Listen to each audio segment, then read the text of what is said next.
I saw what the king did to the 15 pregnant girls. They screamed like goats before slaughter. One by one. In the middle of the night. We heard it from the forest, but no one moved. We knew what it was. We had seen the fire. I was 12 when it happened. The king of our village, Reti, had ruled for over 30 years. People feared him more than they feared spirits. He was rich, cruel, and quiet. He didn't talk much, but when he did, it was always something dark. Reti had no children. His wives kept dying, some in childbirth, some just vanished. People said he was cursed, that his line must never continue. But nobody said it out loud. Not unless you wanted to disappear. Then one day, something strange happened. 15 young girls were brought to the palace. All pregnant. All from different villages. Nobody knew who made them pregnant. Some looked barely 16. They just showed up in carts, quiet, scared, and alone. No family followed them. Just soldiers. I saw them once. I was in the palace kitchen. They were eating in silence, their bellies round. Some were crying. One of them looked at me. Her eyes were red like she hadn't slept in days. That night, the drummers didn't play. The air smelled like iron and palm oil. There was a fire behind the palace. A big one. I sneaked out of the kitchen and hid near the bush path behind the goat shed. I wanted to see what they were doing. They had dug a pit. A wide, deep one. The maidens were standing around it.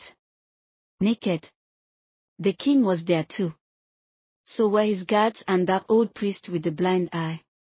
The king held a bowl, dark and thick with something that looked like blood. He started speaking in a strange tongue. Not our language. Not even the priest. I don't think it was human. Then, one by one, the girls were pushed into the pit. They didn't scream at first. They begged. I'm not ready. My baby.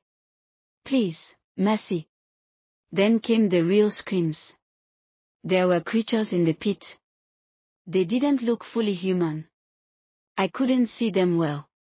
Just shapes, shadows, with too many arms. And teeth. I know what teeth look like. Those weren't human.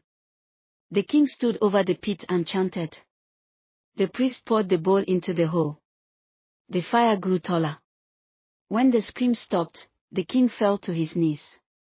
He started laughing. Loud, like a mad hyena. His eyes rolled up, and he collapsed. They carried him inside. The guards threw dry leaves into the pit and lit it. The smell stayed in the air for days. The next morning, the palace cook asked where I had been. I told her I was with my sick uncle in the bush.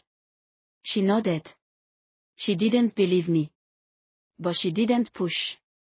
3 weeks later, the king said his wives were finally pregnant. All 3 at once. He threw a feast. No one ate. I ran away 2 days later.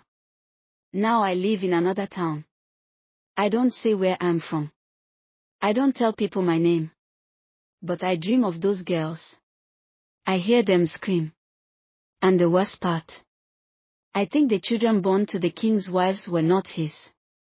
I think they were from the pit. And someday, they'll come looking for their real mother. Or someone like her. Someone like you. I know you enjoyed yourselves. Please subscribe to Mr. Olai's TV for more of our beautiful and amazing folktale story videos.